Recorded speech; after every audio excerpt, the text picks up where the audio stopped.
Bom dia, boa tarde, boa noite. Bom, antes de começar, eu queria compartilhar um fato muito bacana e te fazer um pedido logo em seguida. O fato é que os agregadores de podcast começaram a recomendar o Parentalidade Preta para novos ouvintes. Isso tem acontecido porque muita gente tem avaliado e ouvido Parentalidade Preta. Então o pedido é o seguinte: avalie e ouça o Parentalidade Preta aí no seu agregador. Aí, enquanto você escuta, não deixa de dar uma nota 5, 5 estrelas ou qualquer outra coisa que faça com que ele seja bem avaliado na plataforma. Isso faz com que as ferramentas que eu compartilho aqui cheguem a mais pessoas e a gente consiga falar de criação racializada com muito mais propriedade. Bom, o pedido era esse, a gente vai para o nosso episódio. O que acontece quando uma mente brilhante desafia as narrativas já estabelecidas? Como um gênio senegalês se torna um farol na escuridão da distorção histórica e do obscurantismo? Prepare-se para descobrir os segredos por trás do apagamento histórico africano antigo. Em comemoração ao centenário de Cheikh Anta Diop, a gente vai desvendar as camadas profundas da sua vida, desafiando as noções convencionais e provocando reflexões sobre a identidade, história e o legado africanos. Aqui você vai romper a barreira do senso comum e explorar o extraordinário. Aperte o cinto, porque essa jornada promete questionar, inspirar e te surpreender. Esse é Diop, Estrelas Negras no Céu do Egito, um especial do Parenta, aqui no podcast Parentalidade Preta. Capítulo 2, A Filosofia de um Apagamento.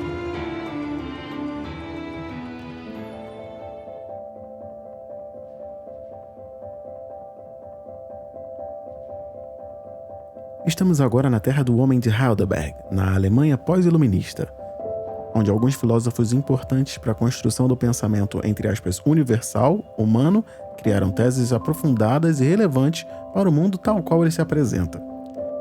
A gente está falando dos meados do século XVIII e da retomada do pensamento da razão grega, que você já sabe muito bem de onde foi construída. E aí eu vou destacar aqui alguns pensamentos importantes para a época, e as pérolas são as seguintes.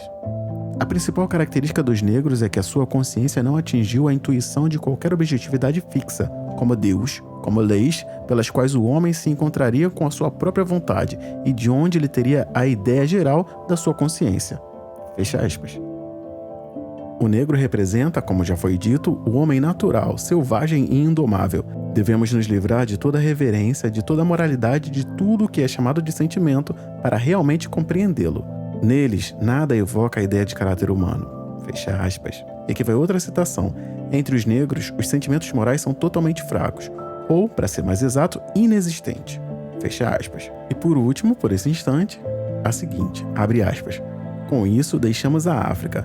Não vamos abandoná-la posteriormente, pois ela não faz parte da história mundial. Não tem nenhum movimento ou desenvolvimento a mostrar. Quem proferiu essas palavras foi Hegel, um filósofo alemão em 1837, no seu livro Filosofia da História. Uma outra informação contemporânea relevante para essa construção é a seguinte, abre aspas, vivem na barbárie e na selvageria, sem se ministrar nenhum ingrediente da civilização. Ou então outra, abre aspas, os africanos são crianças eternas, envoltos na negrura da noite, sem a luz da história consciente. Essas foram partes dos pensamentos controversos de Hegel, em seus ensaios filosóficos sobre a constituição da sociedade tal qual ela se despontaria. Antes mesmo disso, por diversas correntes, o continente africano vinha sendo deslegitimado, em todos os contextos. E aí, se você tem alguma dúvida, você pode se questionar quando foi que você percebeu que o chamado Egito era na África e não no Oriente, como comumente é apresentado por influência inclusive da Bíblia. Bom, e certamente a essa altura da construção você está começando a ligar os pontos. Essa foi uma das formas de se acabar com a potência africana antiga, negando a razão e a história. Mais tarde, Frantz Fanon, psiquiatra e filósofo martinicano daqui da América Central, constituiria seu pensamento em contraposição à ideia de Hegel, a ideia hegeliana que constrói a própria imagem a partir do conceito do o outro. Entendendo que a Martinica é uma colônia francesa, europeia, ele cria um pensamento que vai se desenvolver da seguinte forma, acreditando-se que a gente se forma em relação à percepção que a gente tem da gente a partir do outro, num contexto colonial, se eu sou o colonizado e o outro é o colonizador, como é que eu me defino? Ele expande essa assimetria de poder, entre aspas, nessa construção. Esses são exemplos epistemológicos, ou seja, baseados em evidências, como o apagamento da potência africana antes e depois do tráfico transatlântico serviu para que o continente fosse explorado de várias formas. O outro de Fanon deixa o colono numa posição subalterna, porque o pensamento europeu vigente na época, eurocentrista, era muito baseado no de Hegel. E ele dizia que a África não tinha razão e nem história. Esse raciocínio é importante para a gente começar a construir essa filosofia desse apagamento, fazendo com que esse pensamento baseasse muito as construções entre o colonizador e o colono, em qualquer dependência em que a metrópole estivesse envolvida, principalmente as metrópoles francesas e europeias da época. Hegel tinha muito prestígio nessas construções, e ficou muito claro na máquina colonial como a individualidade do ser colonizado era tratada, a partir desse pensamento eurocêntrico que muito bebeu da construção de Hegel. A gente não pode, inclusive, esquecer que no século XV a própria igreja ela autorizou que as pessoas que não fossem cristãs e que fossem consideradas inimigos de Cristo, muitos do continente africano, fossem exploradas e lançadas à escravidão eterna. A bula Dum Diversa, você pode pesquisar. Como eu já citei aqui anteriormente, Hegel defendia que o continente africano estava no obscurantismo e que o povo africano estava mais para a barbárie do que para a razão. Um outro pensamento que sintetiza essa influência na mente europeia em relação ao africano é, abre aspas, para aprendê-lo, temos que renunciar ao princípio que acompanha todas as nossas ideias, ou seja, a categoria da universalidade. A principal característica dos negros é que a sua consciência ainda não atingiu a intuição de qualquer objetividade fixa, como Deus e leis, repetindo o que Hegel falou. Fatores como os anteriormente expostos corroboram com a ideia genericamente europeia da época de que a África não possuía humanidade e que ainda afirmava-se que a história do mundo vinha do Ocidente, da Ásia, em direção à Europa, deixando o velho continente sem participação nessa construção. E aí eu vou abrir um outro parênteses aqui para a desmedida remoção do Egito da África, e eu quero com isso fazer constar nessa questão o apagamento intelectual de tudo que você já ouviu sobre esse território, Egito ou Kemet, por exemplo. Você entende agora a necessidade do apagamento africano da história e da razão na humanidade. Afinal de contas, a razão deveria fazer parte somente do eixo eurocêntrico. Eu acho que a Ásia ficou dentro dessa construção justamente por causa da Bíblia e dos conceitos que vieram do Oriente. Mas isso aí é questão para outra história. A partir desse ponto, a gente consegue começar a juntar os pontos. O homem de Heidelberg seria um marco importante para atrelar a humanidade à evolução dentro do continente europeu. Ao passo que no Reino Unido, o homem de Piltdown seria o sinal de qual potência armamentista, hegemonicamente soberana, intelectual e detentora dos achados seria mais potente na corrida que antecedia a guerra. Ficava claro que quem detivesse esses achados intelectuais seria muito menos contestável e mais soberana, além de fomentar mais poder ao redor do globo. Teria mais renome. A Tríplice Aliança e a Tríplice Entente se desbalancearam, com um fóssil que seria o mais antigo de todos. No período que antecedeu a Primeira Guerra, o plano europeu estaria finalmente completo. A sua soberania no mundo inteiro seria aprovada. As ideias de Hegel fariam sentido e a Europa provaria que não há história e nem razão na África. O que aconteceria dali para frente seria simplesmente exploração. Com o apagamento histórico, tudo seria possível, exceto pelo que vem depois do intervalo.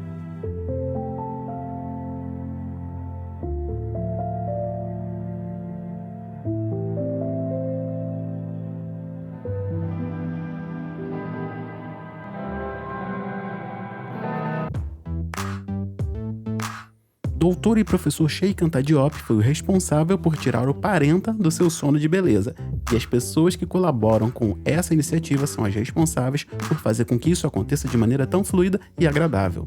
Bom, nessa altura do campeonato, você já entendeu que eu vim aqui falar sobre a campanha de financiamento coletivo do Parentalidade Preta, que faz com que muitas coisas aconteçam aqui. Inclusive que a gente consiga manter o próprio Parentalidade Preta como uma iniciativa independente. E é óbvio que eu preciso dizer que algumas pessoas mantêm isso acontecendo. E é sobre elas que eu vou falar um pouco agora. Essas pessoas fazem com que o Parentalidade Preta se mantenha independente, rentável, fazendo com que a gente tenha liberdade de pesquisa, consiga materiais e consiga construir outras coisas. Não fosse só isso, essas pessoas também mantêm os grupos terapêuticos, pagando o profissional especialista em masculinidades pretas que o Parentalidade Preta mantém com encontros mensais. A nossa meta para 2024, você já sabe, a gente queria transformar isso em quinzenal para que a gente pudesse abraçar mais pessoas ao longo do ano. Seriam mais encontros, mais homens pretos falando sobre saúde mental, e isso tudo garantido por uma comunidade engajada que é composta pelos financiadores do Parentalidade Preta. E eu tô te convidando para fazer parte dessa comunidade e aumentar o escopo do Parentalidade Preta, fazendo com que ele se mantenha cada vez mais independente e sustentável, porque você sabe, produzir um podcast e garantir o funcionamento de todo esse universo custa dinheiro. Vivemos no mundo capitalista, infelizmente. Então, se você quiser conhecer a campanha de financiamento coletivo do Parentalidade Preta, dá um pulo lá no apoia.se/parenta, o link tá na descrição desse episódio. Lá você vai conhecer a campanha e entender para onde vai o apoio que você pode prestar para Parentalidade Preta. Lá você vai encontrar tudo, inclusive as faixas de valores com as quais você pode apoiar essa iniciativa. A gente tem uma meta inicial que são 500 apoiadores. 500 apoiadores faz com que a gente consiga fazer muito mais coisas por esse universo e ainda se manter independente, que é o mais importante para um podcast que tem esse cunho crítico, que é o Parentalidade Preta. Eu não vou deixar de pedir aqui também para você classificar o Parentalidade Preta aí no seu tocador de podcast. Dê nota 5 estrelas, dê uma nota máxima. Se você estiver ouvindo pelo YouTube, dá um like, compartilha, dá um joinha, faz o que der para fazer para que a gente continue projetando e entregando Parentalidade Preta para mais pessoas que ainda não conhecem essa iniciativa e que a gente consiga fazer esse universo fluir de uma maneira geral. E por último, mas não menos importante, se você tem uma marca, não importa o tamanho dela, considere anunciar aqui no Parentalidade Preta, nesse espaço que a gente está disponibilizando. Isso vai ajudar com que a gente faça com que sua marca chegue para mais pessoas e a gente cresça junto durante esse ano que vai entrar. Bom, então esses são os recados que vão se repetir ao longo desse especial. Eu espero que você tenha condições aí de fazer com que a gente chegue mais longe em 2024 e tá super convidado ou convidada para acompanhar a nossa campanha de financiamento coletivo. Seria muito importante fazer com que a gente projetasse mais o Parentalidade Preta. Todos os links que você precisa estão aqui abaixo na descrição desse episódio. A gente volta agora para a segunda parte desse especial de Diop, Estrelas Negras no Céu do Egito. Se por algum acaso algum alemão te fez acreditar que não existia história na África, aqui vai o seguinte.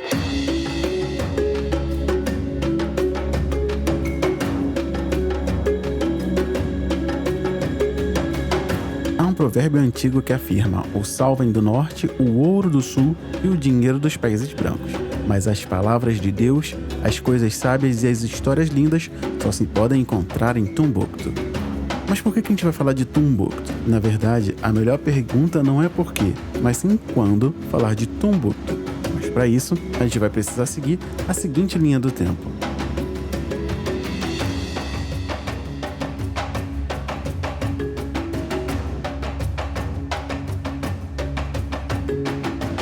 A gente vai voltar até a pré-história, antes de 350 mil anos antes de Cristo, onde na região de Tombuctu, vestígios arqueológicos indicaram a ocupação humana nas terras que se tornariam essa região, há muito tempo atrás.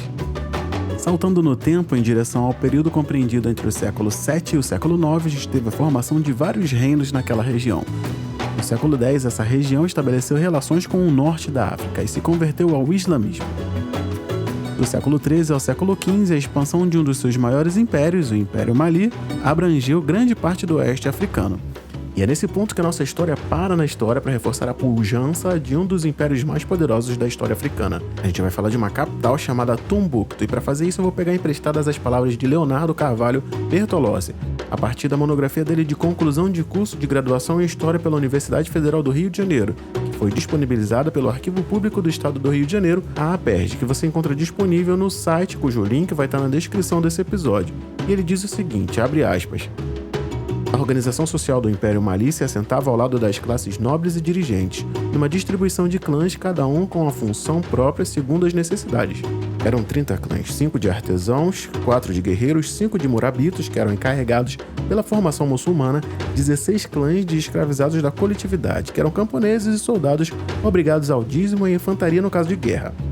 Ibn Battuta, um viajante estudioso e explorador berbere, que no mundo islâmico era conhecido como o príncipe dos viajantes, visitando o império nos meados do século XIV, ficou impressionado com a sociabilidade Mali. E ele registra: os atos de injustiça são raros entre eles. De todos os povos, o Mali é o menos propenso a cometer atos de injustiça, e o sultão não perdoa quem os comete. Pode-se permanecer no território e viajar sem receio de roubos ou rapinas. Uma outra personalidade, conhecido como Leão Africano, escreve sobre o desenvolvimento cultural desse povo. Abre aspas, eles são os mais civilizados, os mais inteligentes e os mais famosos de todos os negros. Ele afirmava que na cidade de Tombuctu o maior negócio era o comércio de livros, remontando o velho provérbio que dizia: o sal vem do norte, o ouro vem do sul, o dinheiro dos países brancos, mas as palavras de Deus, as coisas sábias e as histórias lindas só se encontram em Tombuctu.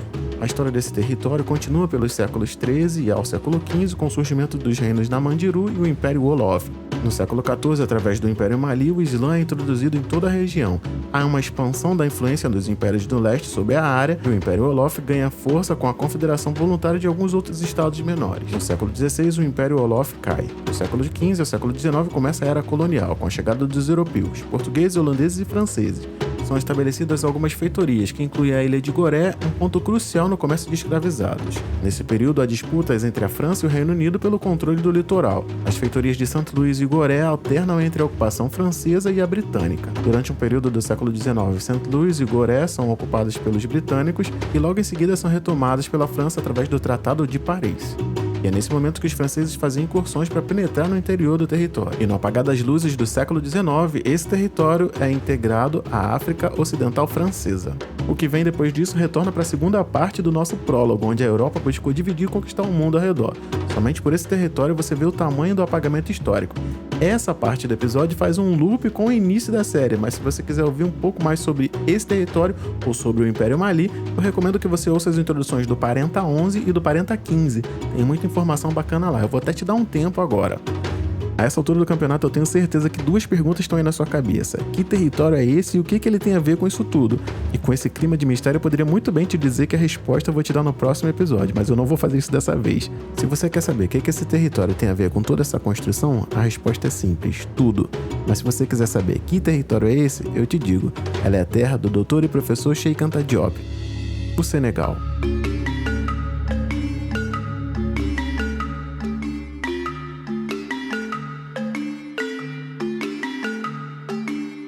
No início do século XX, o Senegal era uma colônia francesa e fazia parte do conjunto de territórios conhecido como a África Ocidental Francesa, a OEF. Durante esse período, a França estava envolvida em práticas coloniais que impactavam significativamente o Senegal. Eu elenquei aqui algumas práticas francesas que fizeram parte da programação da máquina colonial no início do século XX. E aí vão algumas delas. A primeira, a administração colonial. O Senegal era uma colônia administrada pela França e o governo colonial francês exercia controle político e administrativo sobre o território. Segundo, a economia baseada na exploração. Nesse período, a economia do Senegal estava centrada em atividades que atendiam aos interesses coloniais franceses, como a produção de amendoim, que era uma importante commodity de exportação na época. Um outro ponto era o trabalho forçado e condições agrícolas. O sistema colonial frequentemente envolvia o uso de trabalho forçado nas plantações e em outras atividades econômicas. Os agricultores senegaleses muitas vezes eram compelidos a cultivar produtos destinados à exportação para atender às demandas da metrópole. Outro ponto importante era a propensa infraestrutura e o desenvolvimento urbano. Os franceses investiam na construção da infraestrutura como estradas e ferrovias para facilitar o transporte de recursos naturais e promover a eficiência econômica. Na real, era tudo caminho para escoar a produção. Como não poderia ficar de fora, tem a cultura e a educação. A França também exerceu influência cultural e educacional. Ela promoveu a assimilação cultural francesa. Escolas e instituições educacionais foram estabelecidas para disseminar a língua e a cultura francesas. Inclusive, em alguns lugares, a língua natal foi proibida. Todos deveriam falar apenas o francês. Isso é conversa para outra história. Frantz Fanon, inclusive, gosta muito desse tema. Você vai encontrar em Pele Negra, Máscaras Brancas, no primeiro capítulo, O Negro e a Linguagem. Vale a pena você dar uma lida. Outro ponto, entre aspas, importante foi a participação na Primeira Guerra Mundial. Aquela lá que o Homem de Piltdown e o Homem de Heidelberg ajudaram a construir, que você até acompanhou nos capítulos anteriores. Durante a Primeira Guerra Mundial, o Senegal foi, como parte do Império Colonial Francês, contribuiu com recursos e tropas para o esforço na guerra. Afinal de contas, eles eram franceses, né? Deveriam lutar pela França. É importante salientar que o tratamento específico do Senegal pela França pode ir variando ao longo do tempo, em resposta a alguns eventos específicos. O período colonial em si foi caracterizado por uma dinâmica complexa de poder e relações entre os colonizadores e os colonizados. Dois caras que eu gosto muito fizeram críticas muito bem sustentadas a respeito desse período. Você vai encontrar com Aimé Césaire em Um Discurso sobre o Colonialismo e com o próprio Frantz Fanon em Pele Negra e Máscaras Brancas e também no Condenados da Terra. Recomendo demais essas leituras assim que você tiver tempo. E para que esse episódio cumpra o fim que se destina e entregue a maior quantidade de informações possíveis, agora sim a gente vai continuar no próximo episódio.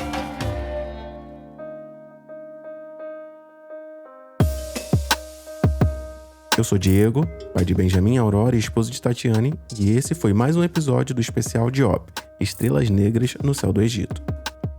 Esse é um spin-off do Parenta, que é o carro-chefe aqui do podcast Parentalidade Preta, onde eu vou propor uma construção em comemoração ao centenário do nascimento do doutor e professor Sheikh Anta Diop, que tanto é referência para as construções do Parentalidade Preta como o universo.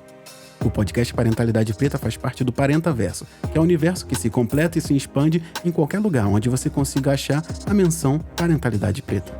Em todas as mídias do Parentalidade Preta eu busco compartilhar ferramentas que eu adquiri ao longo do tempo para que a gente possa investir numa criação racializada, que projete os nossos filhos para frente com uma consciência racial empoderada de verdade.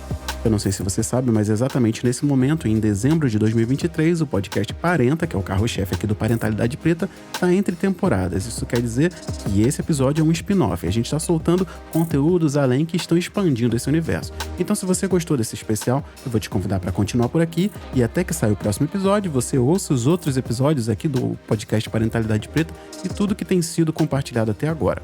Bom, eu te espero na próxima. Não deixa de acessar o @Parentalidade Preta e de colaborar com a nossa campanha de financiamento coletivo, que é o que faz com que esse universo aconteça. Acessa lá o apoia.se/parenta. Se você gostou desse episódio, manda ele para alguém e não deixa de classificar o Parentalidade Preta aí no seu tocador. A gente se vê na próxima. Grande abraço e até mais.